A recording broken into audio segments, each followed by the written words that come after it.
Hello, my name's James McHale. I come all the way from Philadelphia, Pennsylvania, and I came to find Salix Bethel Church as a stranger in a strange land. How about that? We learned about that today from Pastor Chad.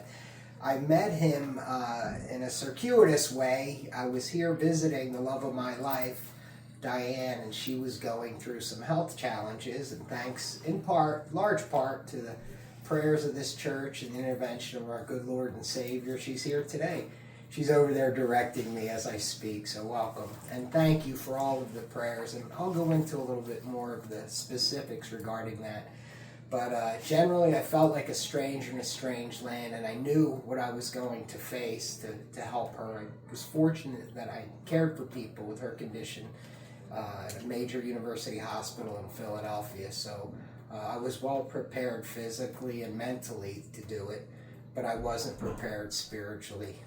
My people were 250 miles from me, so I was indeed a stranger in a strange land, and I knew I needed to find people to help me. And I knew that I needed a church. So on a rainy afternoon, I ventured to Walmart, and I ran into a tall, handsome man, Pastor Chad. He was wearing the Bethel Church, Salix Bethel Church shirt. We walked in at the same time, and I asked him about his shirt, and he actually told me that he was the pastor of this church and invited me to look at it online. And I told him who I was, my situation, so he invited me, and I took advantage of that invitation, and I'm glad I did, because I found this church to be very warm and very welcoming. So I Googled it. I found the address because I'm a long way from home.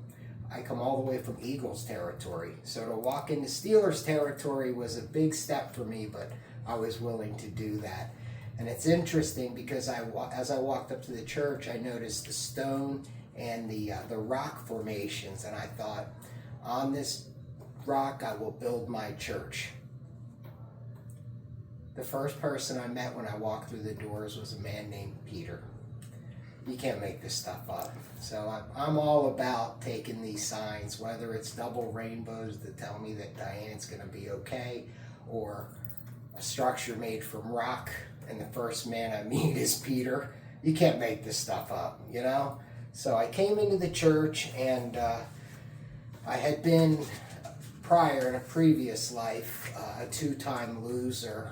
I was a two-time loser to opiates and to alcohol. And fortunately, I can look and say now, I can look into the camera and tell you that I'm a two-time victor. I knew darn well that the cords of the grave reached for me and the roots of death had entangled me. And I cried out to my Lord, and he came for me. There weren't hot coals shooting from his eyes and smoke billowing from his nose, but he absolutely did reach in and pull me out of deep water and delivered me to a spacious place. And I thought of that Psalm 18 had saved my life twice. And as I walked up, I looked at the spacious fields here, the stone structure, and I thought, I ain't the brightest bulb on the Christmas tree, but when you send me a sign like Salix Bethel Church, I'll take it any day. So I'll get into my struggles with alcohol and opiates in a little bit. Did I mention that I met Pastor Chad at Walmart, and he was a tall, handsome man? I want to make sure I say that because he is.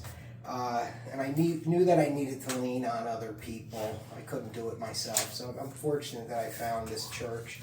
And I invited Diane to come the next week once I cleared and made sure that it was a cool place. And because I can't just put my soul and my well-being in the hands of just complete strangers. So I came and checked it out. And when I brought Diane with me to that service, we spotted a young lady wearing a prayer warrior shirt. And her shirt read, "If you need a prayer, ask me." So again, another sign that's easy for me to follow. I asked her to pray for Diane, and the three of us prayed in the vestibule.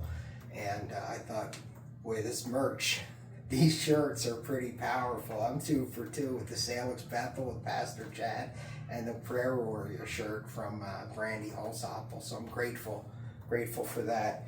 And she did that very powerfully. And then I met you, Kim. I found you to be kind, warm and welcoming, and that went a long way as a stranger in a strange land. So I'm grateful to you for that. And I owe you lunch.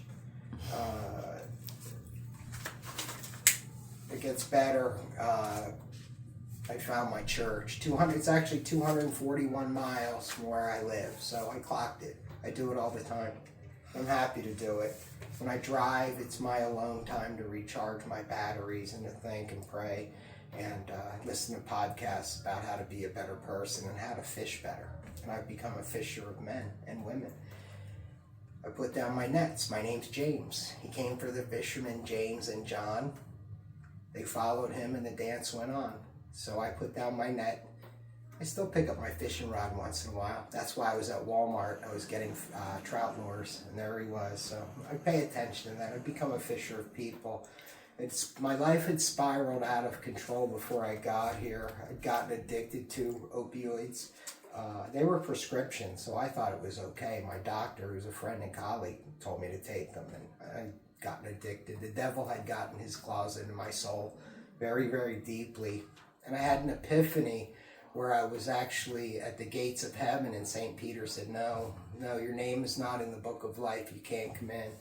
So I said, well, can you send Jesus? And Jesus appeared to me very clearly, and he said, no, you are not coming in. All the gifts that we had given you, and you threw them away.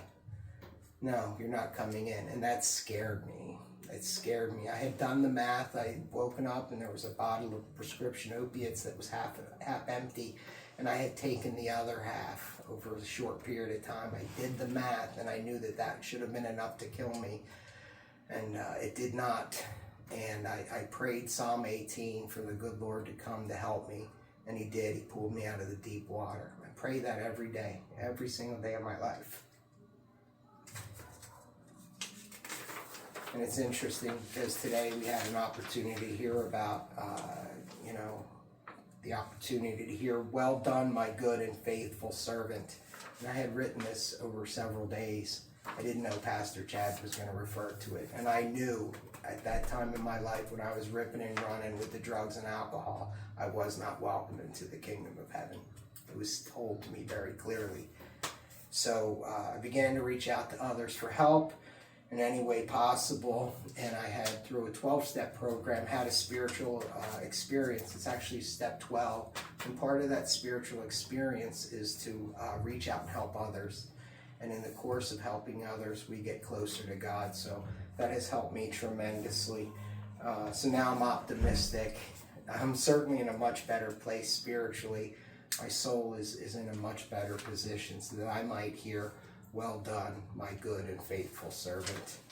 So I would always like to end with hope. And I can tell you, if a sinner and a two-time loser, but ultimately a two-time victor like me and an Eagles fan can find Salix Bethel and find a place of support, encouragement, and love, I can only encourage you to do the same.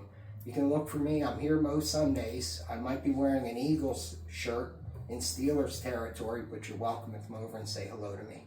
Thank you for the opportunity.